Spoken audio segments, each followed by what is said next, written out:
General Dark attended the Elk Branch Presbyterian Church, the site of today's ceremony.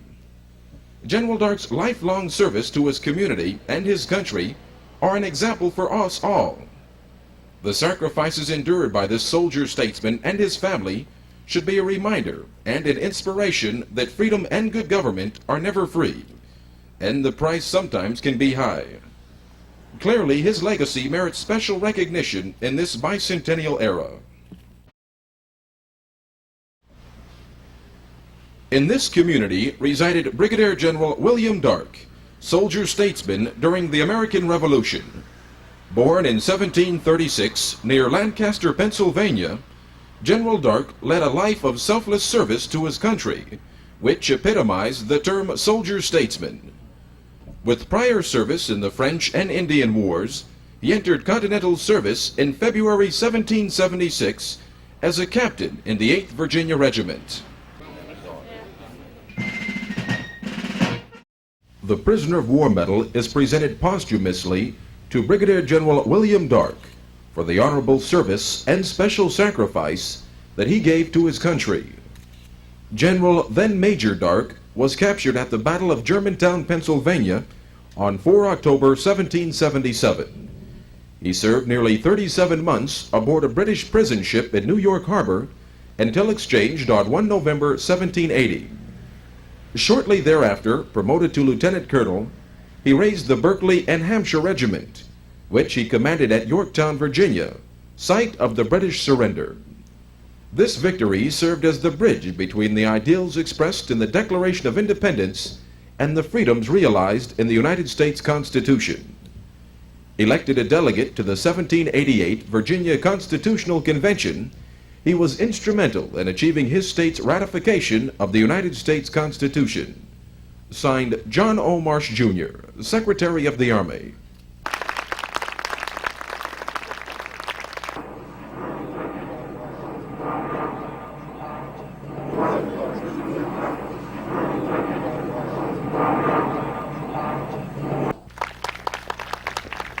At this time, it gives me great pleasure to introduce to you some of the finest parachutists in the world today, members of the Green Beret Sport Parachute Demonstration Team.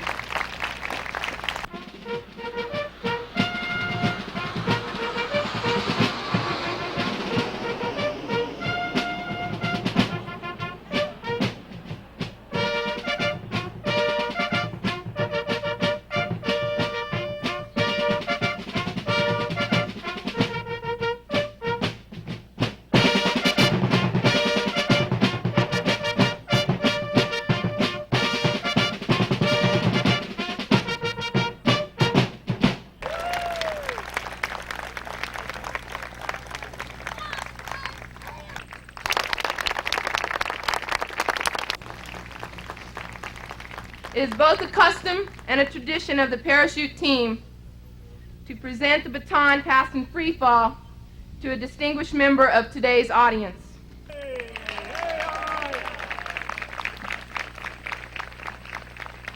Ladies and gentlemen, the Secretary of the Army, the Honorable John O. Marsh, Jr., Secretary Marsh.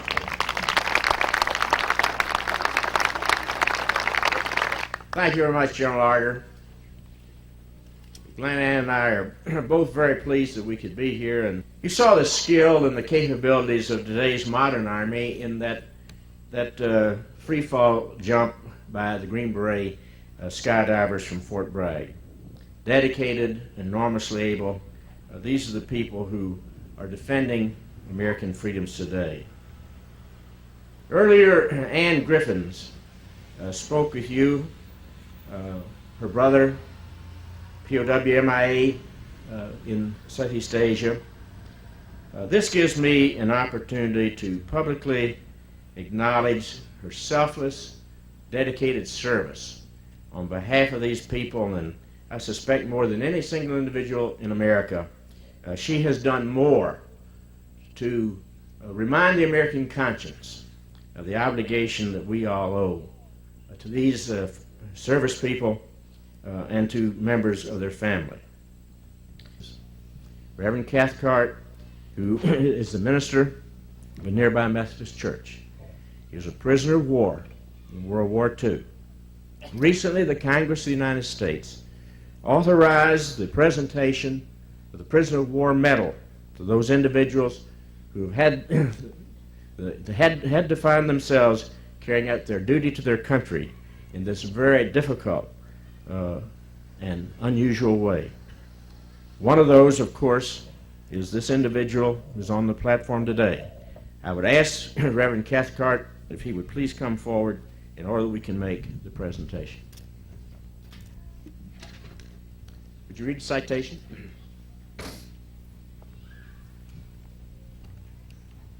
At this time, the Secretary of the Army will award the Prisoner of War Medal to the Reverend Charles J. Cathcart. The letter to accompany this award reads, Dear Mr. Cathcart, it is a pleasure to award you the Prisoner of War Medal. This medal was authorized by Congress for one who served honorably as a prisoner of war. Your medal recognizes the special service and sacrifice that you have given for this country. The front of your medal is an eagle, symbol of the United States and the American spirit. Although surrounded by barbed wire and bayonet points, it symbolizes the hope that upholds the spirit of the prisoner of war. On the reverse is an inscription stating, for honorable service while a prisoner of war. The shield is from the coat of arms of the United States of America. This medal is awarded with my best wishes and the gratitude of a thankful nation. Sincerely, John O. Marsh, Jr. Ladies and gentlemen, would you please rise for our national anthem?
Ladies and gentlemen, as you take time to watch the demonstrations across the field, please realize that under these tents and in the assembly hall, you'll find a